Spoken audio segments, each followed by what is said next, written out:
We interrupt this program to bring you an important Wayfair message. Wayfair's got style tips for every home. This is Styles McKenzie helping you make those rooms sing. Today's style tip. When it comes to making a statement, treat bold patterns like neutrals. Go wild, like an untamed animal print area rug under a rustic farmhouse table from Wayfair.com. Arr, fierce. This has been your Wayfair style tip to keep those interiors superior. Wayfair, every style, every home.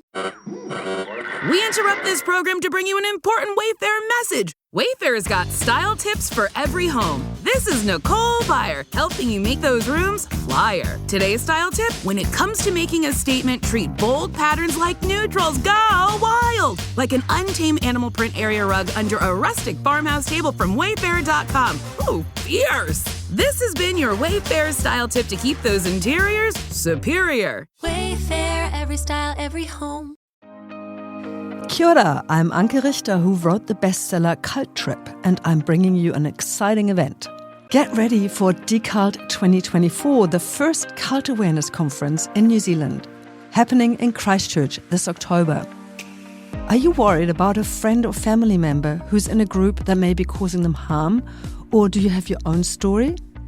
Then join us for a weekend with experts from around the world, where those who've left cultic groups can share their experiences and meet professionals who can help them. Head to our website decult.net for all the info.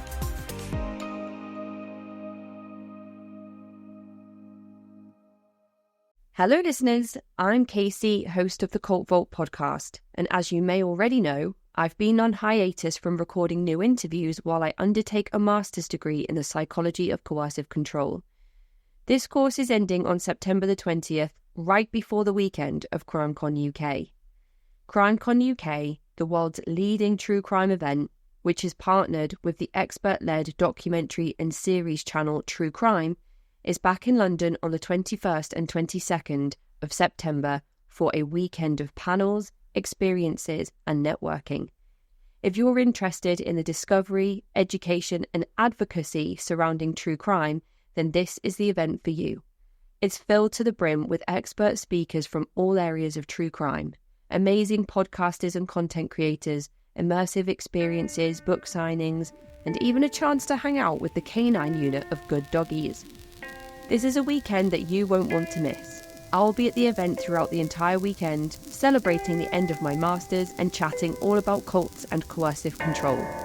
With more ticket options this year than ever before, there is a package suitable for everyone interested in this event. For more information on how you can be at London's CrimeCon UK in September 2024, visit crimecon.co.uk or follow the link in the episode description. You can use the code CULT, C-U-L-T, at the checkout and get 10% off your tickets. And I really hope to see some of you there. Until then, I'm busy putting my calendar together of new interviews, which I hope to start releasing in October 2024. Thank you so much for listeners old and new for sticking with me during this quiet period. I can't wait to bring you new content in the autumn of this year. So hello Jordan and welcome to the show. We're going to be diving deeper into a topic that has already been discussed on the show, but I think that you'll be able to bring a really interesting and different perspective to this topic. So would you like to start by introducing yourself to the listeners? Hey everyone, my name is Jordan. I was in the Pentecostal Christian church for the first 24 years of my life. I've been out of church now for about 6 or 7 years. And I have a family, a wife, a daughter, a dog. Between them and my job and my friends, they keep me really busy. And the people that may not have heard too much about this movement before or tuned into some of the previous content covered on the show, would you be able to give the listeners a brief history of Pentecostalism, sort of like a 60-second roundup? Yeah, I'll try my best. There's a lot here, but I'll try to keep it brief. So, a lot of people in the Pentecostal scene, a lot of the churches and sects of churches that came out of the Pentecostal movement. A lot of them go back to the Azusa Street revival, which I think a lot of your podcast has kind of covered before. But really, sort of the origins of Pentecostalism kind of start before that revival. And the main leader or ministry of that movement, of the Pentecostal movement, is Charles Fox Parham. And he got a lot of ideas from other late 19th century, early 20th century Bible cults. These were pre-Pentecostal movement Bible cults. And he was a Methodist pastor, but I don't think he was ever ordained in Methodism. He had a lot of problems with the people inside of his denomination, and so he split from them and he was trying to start his own denomination. So one of the guys who was a really big influence on pre-Pentecostals was a guy named John Alexander Dowie. He's kind of considered the first modern faith healer type guy. Okay. He had a cult in Zion City, Illinois, and the other guy who was like a really big influence on Pentecostals was Frank Sanford of the Shiloh cult in Durham, Maine. So these guys were really influential to Charles Fox Parham, and he got like a lot of his theology and teaching from these people. Mm-hmm. So, and would you say that the Azusa Street revival is kind of on par with things like the Second Great Awakening of Christianity that we've spoken about on the show, where more sects are born from like people getting together, realizing they don't agree with each other's ideas and their interpretations of scripture, and sort of having like a whole group of people say, well, I'll go this way and I'll go that way and I'll go this way. And then all of a sudden there's loads of different branches of the same sort of thing. That's exactly the idea. In fact, a lot of the Pentecostal movement was influenced from a lot of the same elements as the Second Great Awakening. These are what they call restorational movements, which means, restoring, trying to get back to the early Christians or original church. So, and is there a particular part of America where this was more prevalent than others, or did it kind of spread like quite quickly across the US and further afield? I would say it's spread pretty far and wide. I'm from the Midwest, so it's super big in the Midwest and caught on really heavy here. But there's strong Pentecostal influences in California, some parts of the South. So I would say for the most part, pretty far and wide. Okay. And at the point where you are a part of the Pentecostal faith, are you in an identifiable sect or branch of Pentecostalism, or is it sort of just under the Pentecostal title and generic in the sense that it's got no specific sect attached to it? I would say it's a very recognizable Pentecostal sect. In fact, it was one of the first Pentecostal sects, and it's very large, the Assemblies of God. And, there's over 3 million members in the U.S. and almost 70 million worldwide. So it's a very big Pentecostal denomination. And do you know how the Assemblies of God differentiates itself from other branches of Pentecostalism? Yeah, so I know the main difference is Trinitarian Pentecostalism versus Oneness Pentecostalism. which I think basically means that, the Assemblies of God, they believe in the Trinity, Father, Son, Holy Spirit, versus other forms of Pentecostalism really kind of teach that I think the idea behind oneness is Jesus is the only way. Jesus is kind of the only way into heaven, and I kind of understand that argument, but the Assemblies of God actually kind of debated this when they were first starting, and they kind of decided to go with the traditional Father, Son, Holy Spirit as far as their interpretation of the Bible. So, Okay. And you've mentioned at the start of the episode that you've got a pretty fulfilled life at the moment with your own family, children. You've got your dog and your wife, and you keep yourself kind of busy. And we spoke before about kind of enjoying the holidays and enjoying seeing the new year in. So at the point where you are a member of the Pentecostal church, is this sort of second and third generation situation where you're born into the movement, or did you find yourself converting as you were already sort of growing up and older? I was born into the movement.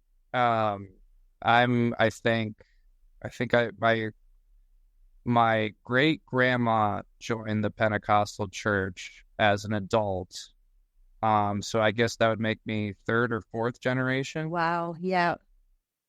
Yeah. Oh my goodness. So pretty established lineage and participation within the church by this time. Yeah. Yeah. As far as I know, at least goes back to the 1940s. So a long time. And at the point where you're growing up in the church, what are the basic principles and practices for a member of the Assemblies of God? Yeah, so the Assemblies of God is kind of a end times missionary movement. Their ultimate goal or agenda is to evangelize the entire world with the gospel of Jesus before he returns or before the rapture happens. The Assemblies of God believes in the rapture. There's kind of this whole idea in the Assemblies of God that in the last days, there's going to be kind of like this big outpouring of the Holy Spirit, which will enable people to evangelize and reach people before Jesus comes back, and kind of enable people supernaturally to win people to Christ. So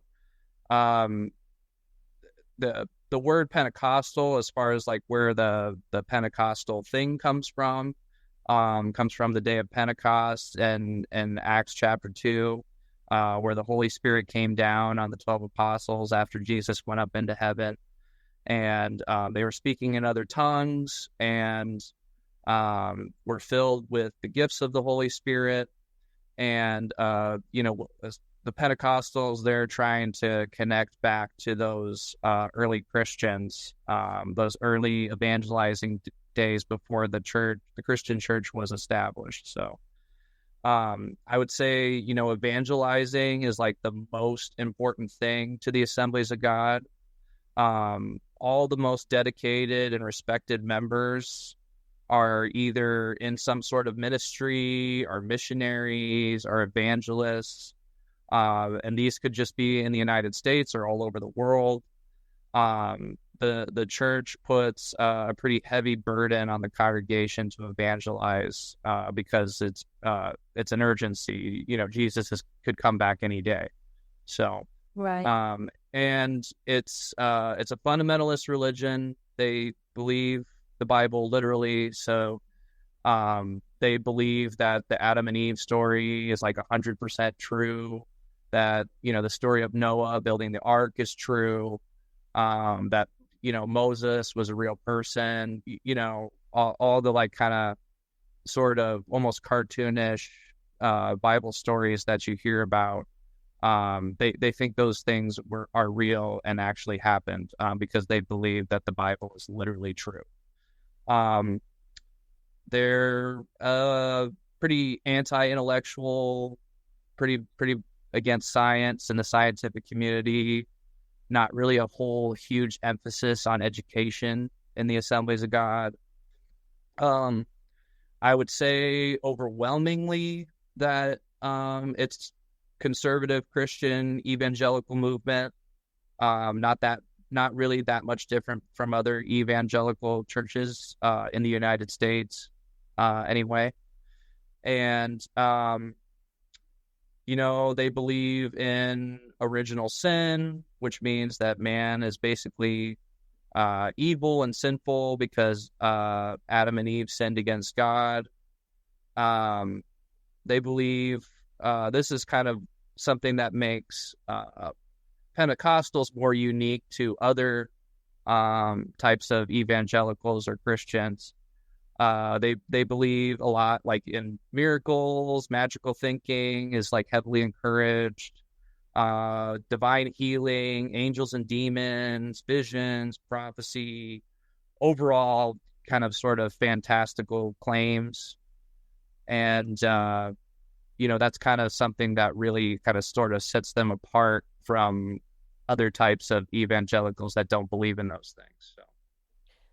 Right, okay. So you've given us a really clear and concise overview of the history of Pentecostalism and the sort of branching off of the Assemblies of God, the prevalence of that particular sect amongst Pentecostal believers, and now sort of the core principles and practices of the Assemblies of God at the point where you were a practicing member of the faith. So I feel like in a very short amount of time, we've been able to gather a very clear picture of the topic that we're going to be discussing today, which is great. And you're much more concise than I ever could be when I'm trying to explore thoughts and get information across. So thank you for that. And you mentioned being sort of third or fourth generation within the church. So can you tell us about your parents? Did they meet in their congregation? Did they meet as both practicing members of the Assemblies of God, or was it one parent was brought in and converted once your parents met outside of the church? Yeah, so my dad grew up in the Assemblies of God, went to an Assemblies of God church as a kid. And my dad kind of knew from a young age that he wanted to evangelize and be a pastor, and kind of made moves towards that from a really young age. So, my dad went to Bible college, became a ordained pastor in the Pentecostal church, became a youth pastor. He was a youth pastor for about the first 9 years of my life. So as a kid, that's what I remember him as. Mm-hmm. And he was youth pastoring a church in Chicago. And my grandma on my mom's side, so my mom's mom, got converted there at that church in Chicago. And they converted my mom. My mom was about 19 or 20 years old. And my mom met my dad in the youth group. She kind of became a youth leader and a part of the youth group there. Okay, so they met through their mutual work in the church around involvement with the youth of the church and educating the younger people on church practices and doctrine. Yep. And so they went on to have you. Is it just yourself, or do you have brothers and sisters? I do. I have two younger brothers. We're all about 3 to 4 years apart. So I'm the oldest. Okay. So a male-dominated household. Yes. Rowdy household. Yeah, I can imagine. I mean, if all boys are anything like my son, it's just a very busy household, lots of noise, kind of nonstop. Yeah, my son is just busy all the time. He never stops. So I can imagine sort of 3 boys and your father with your mum in the home was a very busy house indeed. And I wonder if your childhood looks particularly different because of that, in terms of the patriarchal way in which a lot of these faith-based groups position themselves. Do you feel like if you would have had sisters that it may have been different for you growing up in terms of the purity culture and everything that comes along with Pentecostalism? Yeah, I 100% do. It totally, I mean, having all boys in the house totally influenced the way that I viewed relationships and women in general.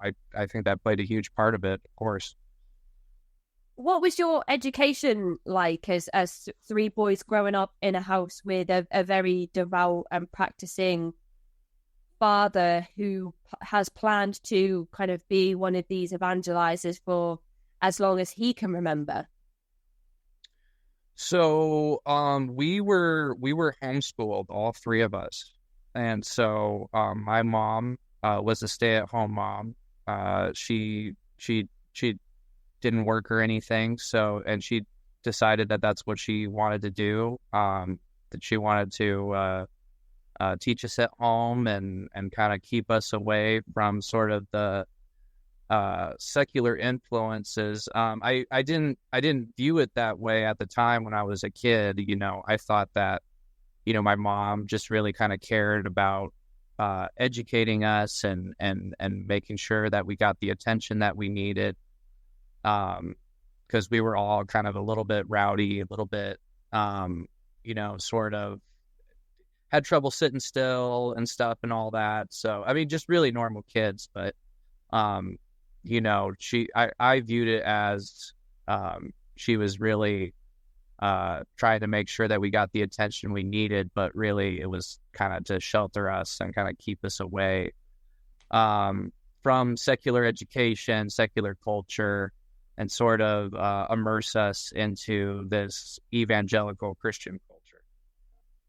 Do you feel like your childhood overall was different to perhaps typical childhoods of other children around you because of the engagement, the heavy engagement with the church, you know, like sort of activities outside of church, outside of education and learning? Well, when I was like elementary age, I didn't really feel necessarily like an outcast or that I was different or anything, because we were always a part of churches that had a lot of members going to the church. And so there were always lots of kids around to meet and be friends with and play with. And, you know, my parents didn't shelter us really from kids in the neighborhood. So, you know, I actually had like a really, really good childhood. I really enjoyed my time in the church as a kid and enjoyed all the programs and things I got to be a part of. You know, I enjoyed all my neighborhood friends and, you know, really had a pretty good childhood. I made a lot of really great friends. And you said that you have a great group of friends today as well that you kind of chat with a lot and they keep you nice and busy. Yeah, absolutely. No friends from that far back, but you know, kids from middle school and high school and college, I'm still really good friends with today. So fantastic. And when it came to church-related activities as a child, do you remember any services or things that you were absolutely expected to attend, or any extra things that your parents either encouraged you to attend or you decided you'd like to be a part of? Like perhaps the youth group itself was something that you would enjoy outside of the mandatory services for practicing a Pentecostal? So when I was a kid, elementary age, there were lots of different things for kids to do, and kids actually had their own sort of church services even on Sundays. So the kids would, they might be, actually I think they even had their own worship services. So usually on Sundays you would go into kids' church and they would have their own worship service for kids, and it would be all kids, and everybody would go up and dance and stuff during the worship service. And there'd be a children's pastor that would, preach a sermon specifically aimed towards the kids. Growing up, a part of that was really cool. It sounds like you had a pretty fulfilled childhood. Your parents, even though they were extremely dedicated to the church and church-related activities, you were able to still remain fulfilled in terms of learning your own personal likes and dislikes, and being involved in other church-related activities and activities outside the church as well, which is sometimes not often something that some of the young people that come to chat on the show have had a chance to experience if their parents have been particularly devout in their faith. So that's really encouraging to hear, and I hope that that's the same for other people that have been a part of this same congregation. Yeah, I mean, I think it's not always the case for everybody, but I was, very lucky that the church that we were at and the people that were around, were for the most part really good people, and the activities that were going on for kids were really good and really healthy, and as far as childhood goes, in those elementary school years, I can't complain. I really had a pretty great time. Oh, so fantastic. And I mean, we mentioned earlier some of the more patriarchal, or maybe with some of the stuff we've discussed on the show, I'd say more misogynistic side of things. And I'm not sure if you would have noticed any of this growing up, in the Assemblies of God culture, but do you recall any sort of restrictions for women more so than men in the congregations? Like sometimes we hear of men sitting on one side and women on the other, or women being required to wear certain headdresses and dress in a certain way. Yeah, so as a kid, I don't know if boys and girls just kind of naturally do this, but there was definitely, like, as a kid, the girls would kind of sit with the girls and the boys would kind of sit with the boys. That wasn't necessarily expected, but it is kind of sort of insinuated in a way, or there's kind of sort of this attitude of like, you need to be with the boys and the girls need to be with the girls, and there shouldn't be too much interaction between the boys and the girls and stuff. And there is kind of this idea, even from a young age, of like, we kind of have to keep them separated, as far as like groups and stuff and programs, like Wednesday nights is a big thing in the Assemblies of God Church. That's like when youth group is going on, and like during youth group, there's also kids programs going on. And so the kids programs, the boys and girls are completely separate. The girls, I think you've heard about missionettes. Yes, I have. Yeah. So the girls have missionettes, or something equivalent to that, and then the boys had like Royal Rangers or something equivalent to that, where it's like basically like Christian Boy Scouts. Okay. So yeah, I mean, yeah, from a young age, there's like very much this attitude or idea of like, we kind of have to keep them separate because we have to teach them things separately.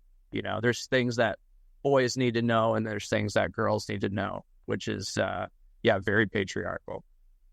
And from what we've heard on previous coverage of the show, the stuff that the girls are being taught is not necessarily healthy relationships, sex education, kind of understanding your body and how your body works, but more so why you shouldn't make a boy's mind wander with the way that you're dressed or the makeup that you wear or the length of your hair and such things like that. Yeah, exactly. Yeah, it's very, very toxic and damaging, I think. As you grew up in the church, and you mentioned sort of the elementary years were kind of, you had no complaints, very fulfilled, very happy. Did you start to notice any difficulties for you as you got older in terms of having friends outside of the church, relationships outside or inside of the church, your leisure time being taken up too much? Yeah. So, in those early years of my life, things were pretty good. But, as I started to get older and started to, hit puberty and get to middle school age and started growing up and becoming a teenager, especially those middle school years were very, very difficult for me. And a lot of that, I think, had to do, there was a lot of different factors, right? But a lot of it had to do with, kind of the messages that I heard around sexuality and purity culture, and, a combination with that and, going overseas. My dad was eventually called to be a missionary, when I was about 8 or 9 years old, and we left the country, and I had never been out of none of us had ever been out of the country before, and my dad became a missionary to Africa, and so going to Africa and experiencing that, and then my dad, deciding that we weren't going to do that anymore, and that he was going to become a youth pastor again, and coming back to the United States, having those experiences over there, and then, in a combination with that and like the actual theology and doctrine that I grew up with in the church, I was experiencing a lot of confusion. There was a lot of internal struggle.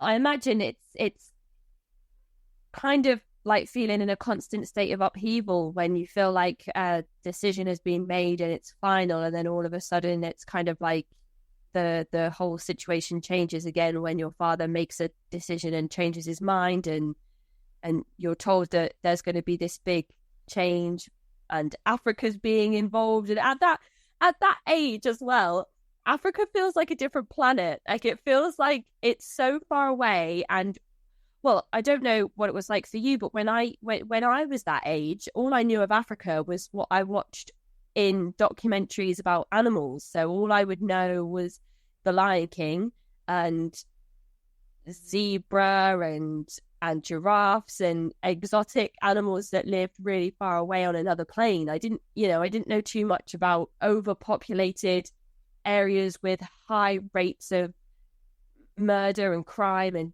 drug cartels and corrupt governments and all of those, and shanty towns and all of those things that you learn about as you grow up. But to hear the word Africa at that age, I don't know if that was daunting to you at all. At the time, I saw it as kind of like sort of a cool opportunity. And I fully believed that at the time that God was really calling my dad to go over there to evangelize and bring people to Jesus. And so, I wasn't thrilled about like leaving my life there and leaving my friends there, but it was kind of an exciting opportunity to do something big for Jesus, in a third world country where there isn't necessarily a huge Christian presence there. I thought of it as like a really cool opportunity at the time, but you know, when I got over there and actually experienced it, you know, we had like a little bit of prep beforehand. You know, our parents kind of told us, you know, what it was kind of going to be like over there and what to expect. And it was, you know, kind of pretty much exactly what they said it was going to be, but, you know, definitely experiencing it. Yeah, absolutely. Firsthand. It's very different. Yeah. Yeah. It changed. I mean, it really changed everything for me. I mean, I would say that was like a very pivotal point in my life where my entire, you know, American bubble or American worldview was shattered at a very young age, you know, so.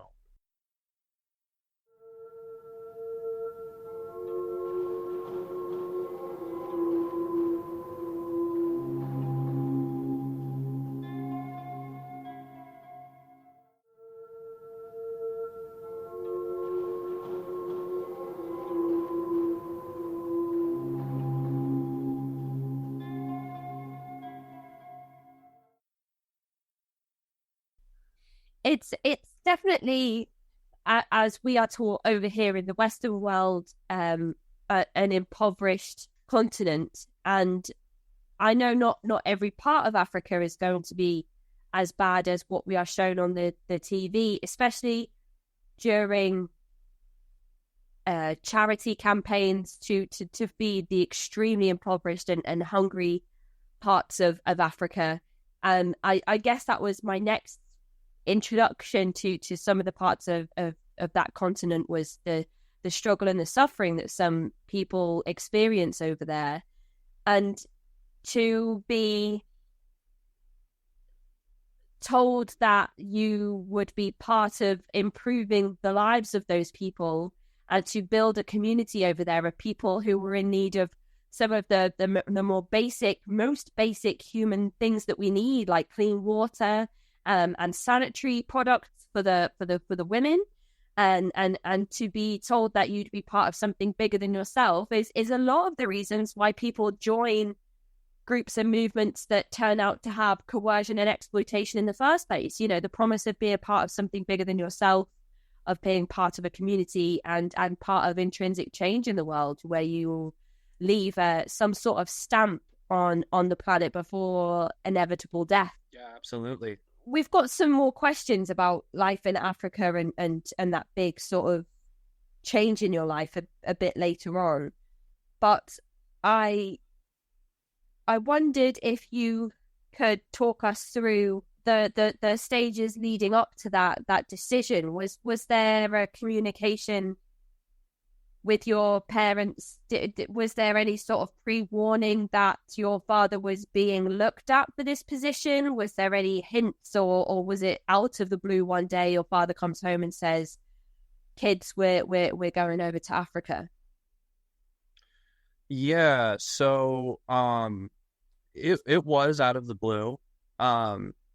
Every year the Assemblies of God does like a they do like a I can't remember what they call it, but it's basically like an offering commitment.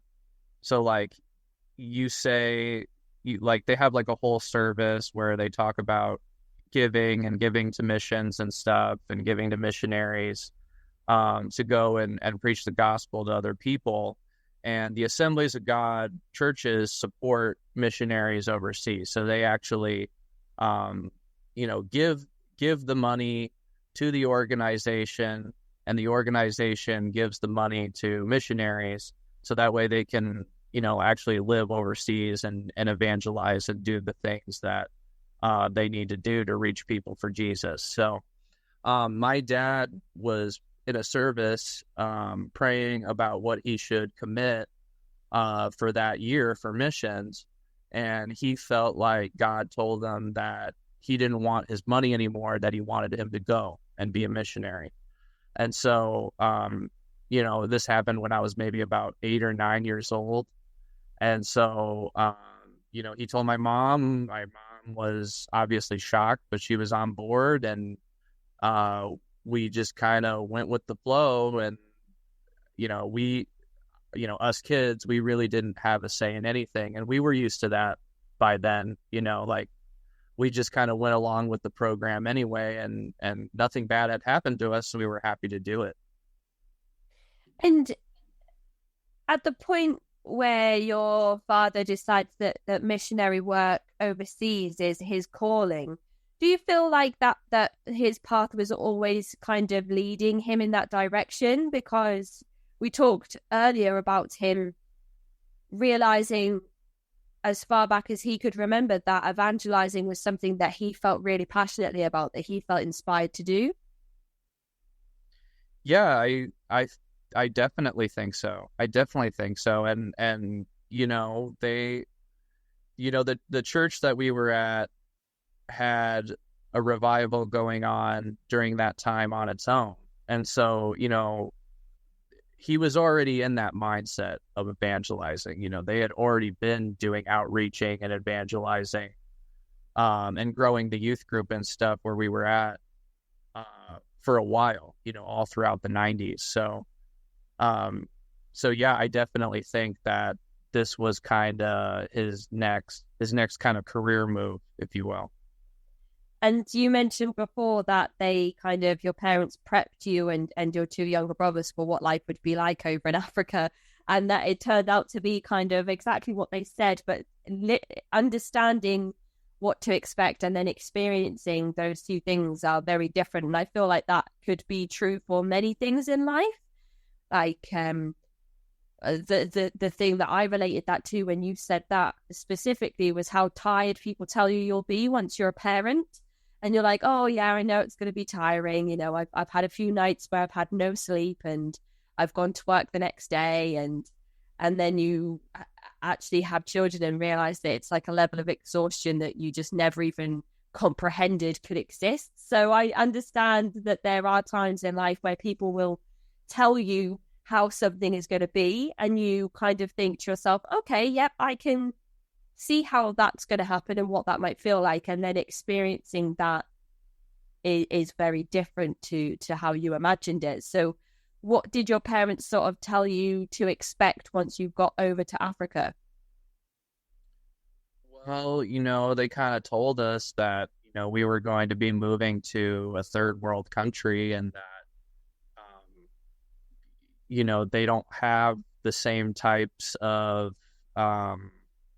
like amenities and things? Amenities or the things that we're comfortable with here in the United States. They're not going to have some of those things. And as far as like, we had to get 1 million vaccinations and stuff before we went over there and stuff too, So that was another thing that was told to us, is like, we're not going to have the same type of medicine or medical help that we have here, and that there's always a possibility of malaria, other kinds of diseases and illnesses, and they told us that there were going to be people there that that were desperate and looking for basic human needs like food and clean water and things like that, that there might, and also this particular area of Africa was also like not really that far removed from like tribal culture, right? And so there's also a whole element of that as well, kind of, and in my experience, the tribal culture was still very prevalent and like very much a big deal there. People really spoke, like normal everyday people really spoke in tribal languages. They didn't really speak the national language or anything like. I mean, they would if they had to talk to Americans or Europeans or generally white people. They would talk to us in the national language, but for the most part, they talk to each other in tribal languages, and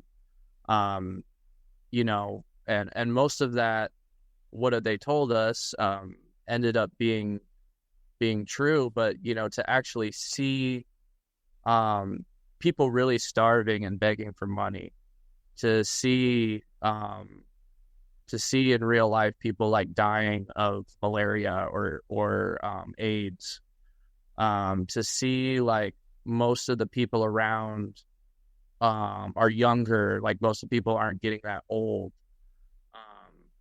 To actually see that and like see children and stuff, it was very dark and very traumatizing. And like I said, that shattered my worldview at a very young age. It's I imagine very distressing for somebody of your parents' age at the time you were over in Africa to experience these things. But for a young person without much experience in the world and without being older and having sort of life experiences and understanding different cultures and communities, that must have been traumatizing to see those things at such a young age, especially, as you said, outside of your kind of Western bubble. Yeah, very much so. I mean, like we were saying earlier, to be prepped for it and talk about it is way different than actually experiencing it. And it was very traumatizing as a kid. It kind of, I think it kind of further kind of gave our whole family sort of that confirmation bias too, of that, like, okay, there's definitely needs here, so these people need us, we're doing the right thing, like we've got our work cut out for us, and we're going to help these people. And you mentioned before that there were a lot of vaccinations that you needed before you moved over to Africa. How does the church view vaccinations overall? Do you feel like that during this whole pandemic there may have been some difficulties around people getting vaccinated or remaining unvaccinated? Coronavirus is very different to some of the things that people experience over in Africa. I know that I think typhoid is still very prevalent over in some parts of Africa, and obviously that's extremely dangerous. And as you mentioned, there are things like malaria and AIDS over there as well, which again is the cause of many deaths over in that part of the world. So I know that coronavirus is a very different thing to compare, but the vaccination question is still interesting, just to kind of as an aside. Yeah. Well, I mean, I don't know how far like the anti-vax agenda or movement goes back. I'm sure it goes back farther than I know, but at the time, these things weren't really that controversial. This was like the early 2000s, and so my parents wanted us to be safe. They had no problem getting us vaccinated. Now, would my parents say that today? Probably not. They kind of buy into that whole anti-vax agenda. And my dad has even told me that he sort of even regrets having us take all those vaccinations before we went over. Because, I mean, it was like we maybe had to get maybe 7 or 8 jabs before we went over there. Wow. So, and I don't exactly know what those were all for. I'm sure some of them were kind of some of the illnesses that you talked about, but even with all the vaccinations and stuff, there was still always a possibility for getting malaria and getting really, really sick. There really isn't a cure for malaria. So people over there, those people would kill for the type of medication and healthcare, even though, our healthcare isn't like fantastic. They would kill for any type of healthcare like that over there.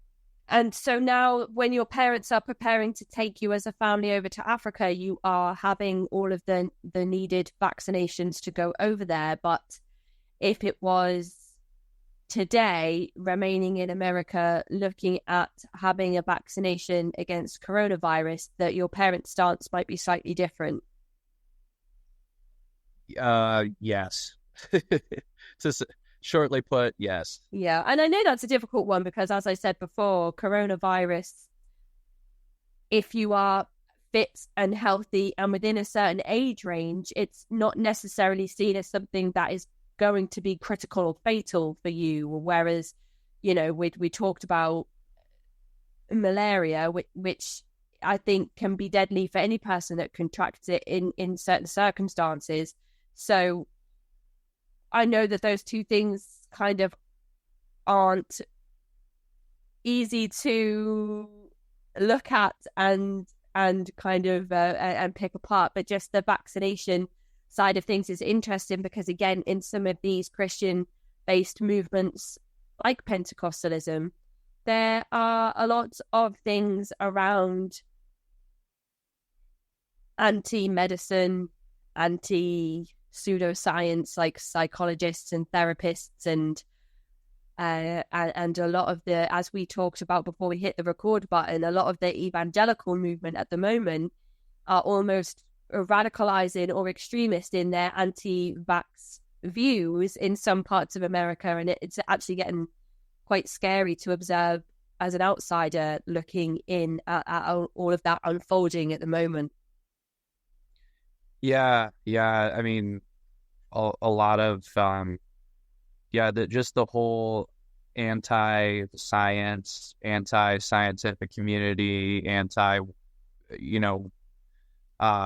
Western medicine, that whole sort of ideology is really, really scary. And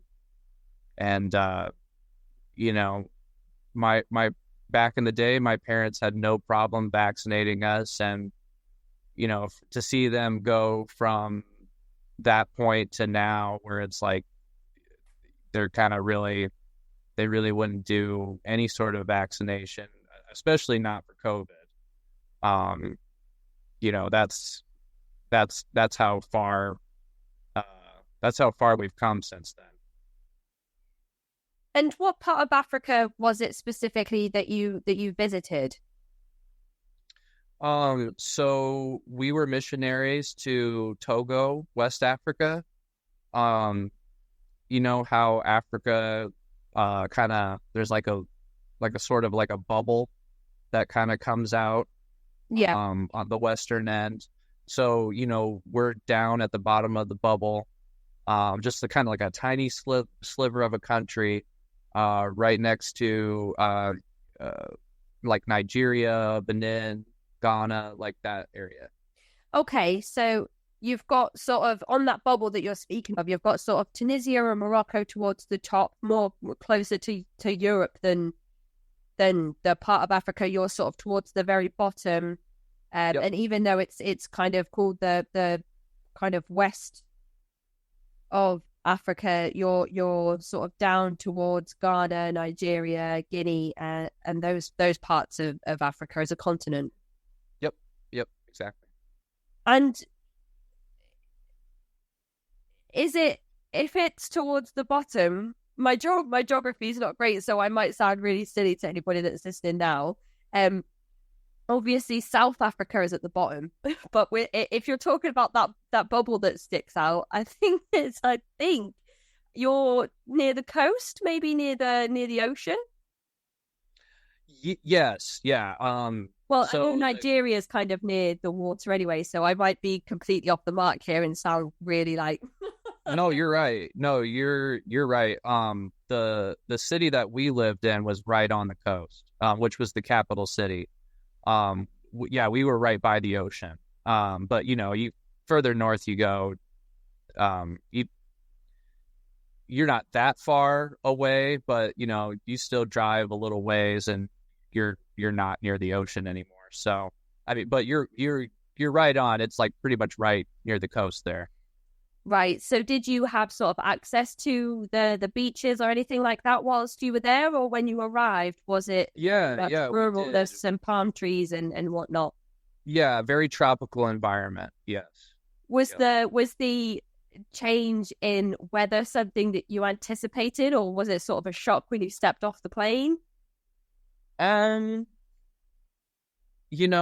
thought I had been to Florida before, and like it obviously Togo, Africa is much different than Florida, but kind of same tropical Yeah, environment. you'd experienced extreme heats almost. Yeah. I mean, I've been to Florida, and compared to England, that is extreme heat.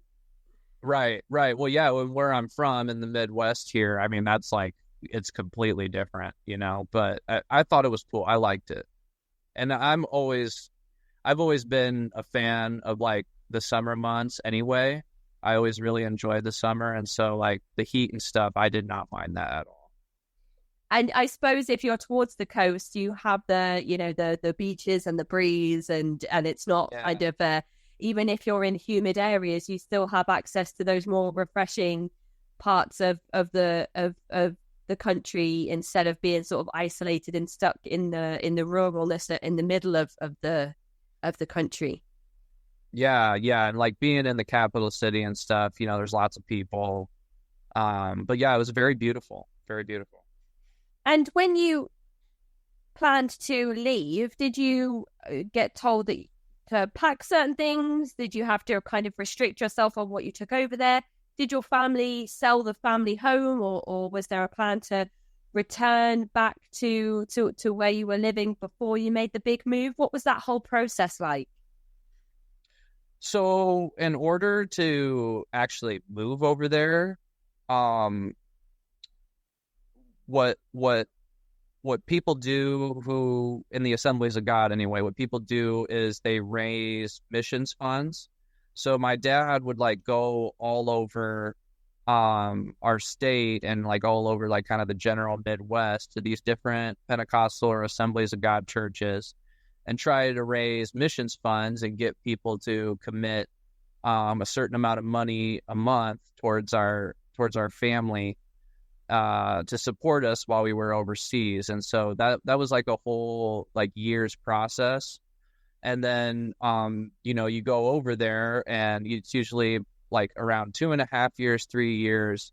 And then you come back after that to raise more missions to go back over there. So, the reason why we left Africa in the first place was because my mom had gotten malaria really, really bad, and she had it for like a month and a half almost. And, she thought she was going to die. And it was really, really bad. And so my dad decided that for her safety and stuff, we just weren't going to go back over there. And I think there were probably other factors too, but that was really, if I had to say it from my perspective, that was really the main factor. And so we kind of ran out of our missions funds anyway. And so we were going to be in the United States, regardless if we were going to come back or not. So you mentioned there that your mum got sick. Once you'd made the big move over to Africa, there must have been a lot that happened in between you arriving and you leaving. What was your sort of... You're not of age yet to finish school, so how was your education managed at this point, and what did your day-to-day look like whilst you were helping with the missionary work over in Africa? So a lot of my day-to-day didn't really change much from my day-to-day back home. I would still kind of like be out and about in the neighborhood, trying to like make friends and stuff. And I was homeschooled, so that was like an easy transition. You just keep doing your homeschool work as far as education goes. And I mean, as I got older, my mom started to be less and less involved, and I was kind of more self-taught because, my mom's not like an educator or a teacher or anything. She's really not like qualified to be teaching. So it was just kind of like whatever curriculum I had, I would just kind of do the curriculum for school. And then once I was done with that, I'd go outside and play soccer. I mean, soccer was like really big for me. That's what I grew up playing pretty much since the time I was 9 or 10 years old. So before we moved to Africa, we actually lived in Albertville, France for a year Okay. to study French, because that's the national language in Togo was French. Right. And Wow. so that was that was an interesting experience in itself, because I actually went to public school for the first time there. So you'd had a taste of what it was like to kind of uproot yourself as a family and live somewhere other than where you'd grown up. You already sort of had an experience of what that would be like before your big move to Africa. Yeah. I mean, definitely not as like, I mean, it was a culture shock for sure, but it definitely not as culture shocking as going to Africa. But yeah, I mean, especially in a little mountain town in France, like, the culture is very, they're very, I would say that they have somewhat healthy sense of nationalism. And so, like, you're expected to speak French there. People will help you out, and they're kind and they're generous, with helping you with stuff, but they're not going to make it easy for you, and so it was kind of hard to know like what was going on all the time there. But yeah, I had already kind of had an experience of being in a different culture and different environment than what I had grown up in. And in your year of living in France, do you feel like you picked up enough French to kind of have like fluent conversations or semi-fluent conversations? Yeah, I would say so. The more you don't use it, the more it kind of just goes away. And so I wouldn't say I'm not fluent at all in French anymore. But as a kid, in middle school and stuff, I was very fluent, and I could definitely get by, and I could talk to people. And, I think if I had stayed there one more year, I probably would have been no different than any other French kid there. I probably would have been able to speak just as good as anybody else. But they say, I don't know if there's any data behind this, but they say that kids pick up languages quickly and a lot quicker than adults do. So it's interesting because French is sort of one of the languages that is taught in schools over here in England, French and Spanish, and sometimes German, but not so much in my experience. And even though those classes are, one language is mandatory, or at least it was when I was in school, I'm not sure what it's like now, especially for your GCSEs, which is sort of before you choose which subjects you want to focus on as you get a bit older and closer to college age. And I just remember really not concentrating that much in languages and not understanding languages, and now feeling sort of closer to 30 than not, that right. I just feel so ignorant, and people say, oh, you can pick up a language anytime, but it's so difficult to commit yourself when your brain doesn't work as sponge-like as it did when you were younger, and there's so many other responsibilities and things in life that you prioritize, and picking up a language is not something that I feel like I have time to experience right now. So I feel like maybe America is a bit different in the sense that there are a lot more ethnicities and languages and cultures sort of throughout the entire nation of America. There's lots of different people that you can meet from various parts of the world.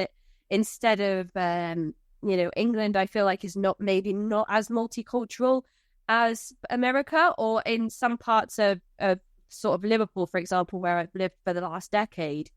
There are parts of Liverpool like Chinatown, but then the Chinese community is very much sort of segregated from the rest of the community, and not forced segregation, but sort of they've decided to the Chinese community has decided to remain insular in certain parts of Liverpool instead of maybe integrating more than other communities might do so.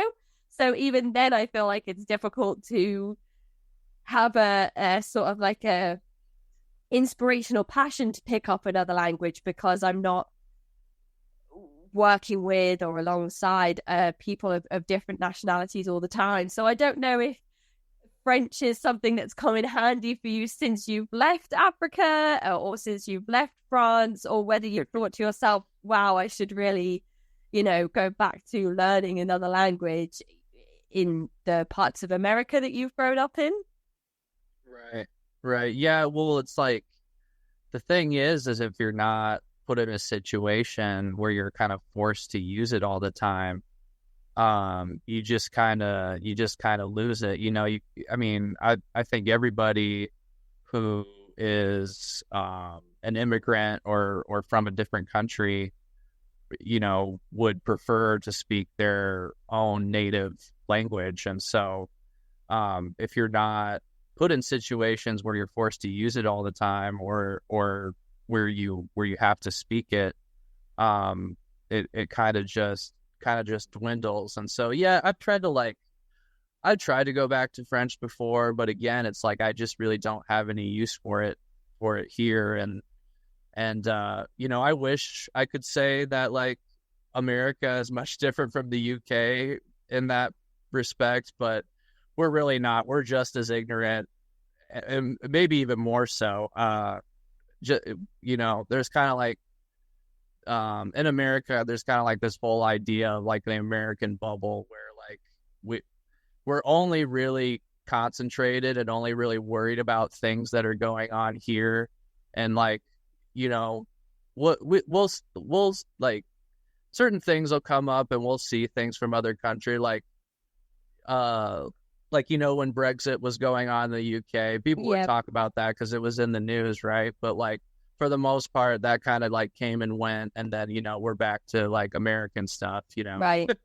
So we're just as ignorant here. I mean, there are a lot of cultures and ethnicities here, but it's kind of like you're saying, with the Chinese community in the UK. I mean, it's the same way here. Like, there's certain communities that have sort of isolated themselves and segregated themselves away from integrated society, just because they're far away from home, and that's kind of how they stay in touch with their cultural background and stuff. By and their cultural being together, which is fine. I don't blame them for that. The cultural practices may be very different to what we understand and experience ourselves, and maybe because of our ignorance in the two nations that we've grown up in, perhaps people don't want to integrate with us because they can see that we're ignorant, and they can see that it might just be more effort than it's worth to try and get people to come and experience their culture and their traditions and understand them with an open mind, as opposed to being like, I don't approve of your, traditional tribal tattoos and piercings or whatever it might be that is different to the culture that we've grown up in and know. So, I can see why a lot of people may decide to keep themselves away from communities that they live next to, which is unfortunate, really. But then again, I think we talk a lot on this podcast about why it's important to be open-minded and accepting of people, and why there are not enough people in the world that do that, especially around the LGBTQIA plus community that we discuss so openly and at length on the show. Yeah, absolutely. When you were over in Africa, when you'd made that move, you had your year in France and you moved over to Africa. The climate is different, but you live in a beautiful, vibrant place. Your curriculum is sort of made up of what you would have been studying had you remained in America, as best as your mum can help you with in terms of keeping on track with that. What does the missionary work look like over there? Is it all of you taking part, or is it your father's responsibility to carry out that work? Well, it was mainly my dad sort of doing that work, and the sort of the people group he was trying to reach was the young people.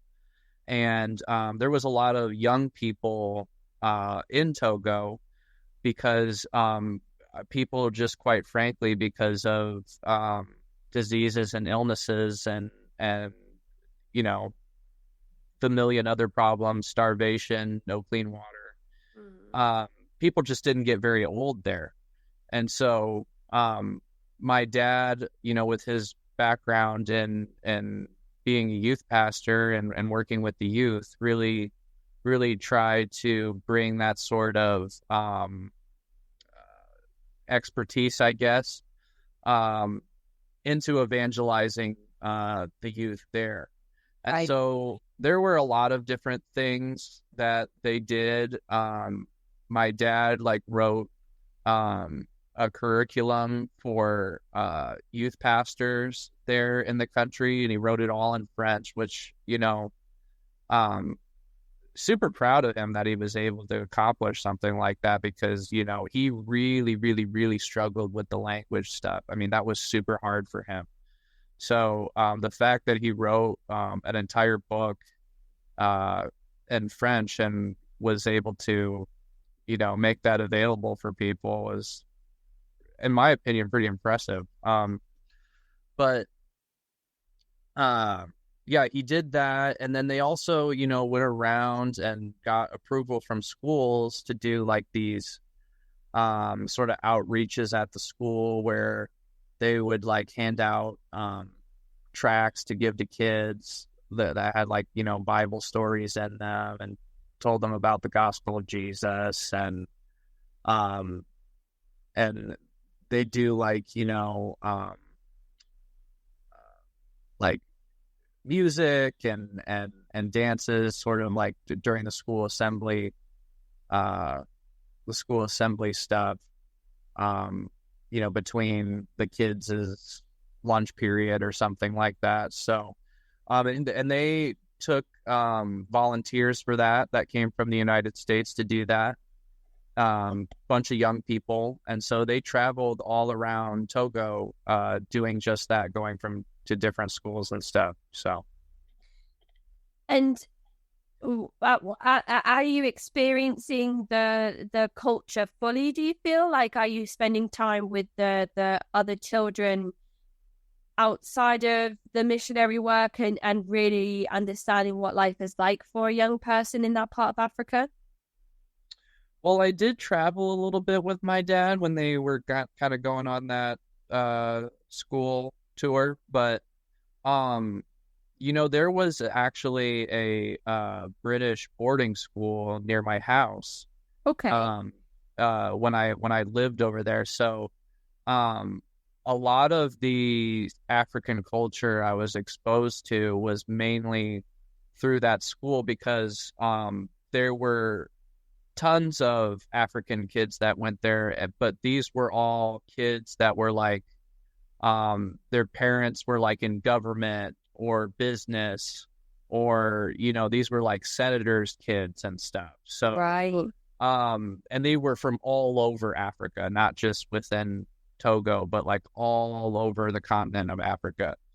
And it was easy to talk to people because it was a British boarding school and everybody spoke English. So, I met kids from all over the world there.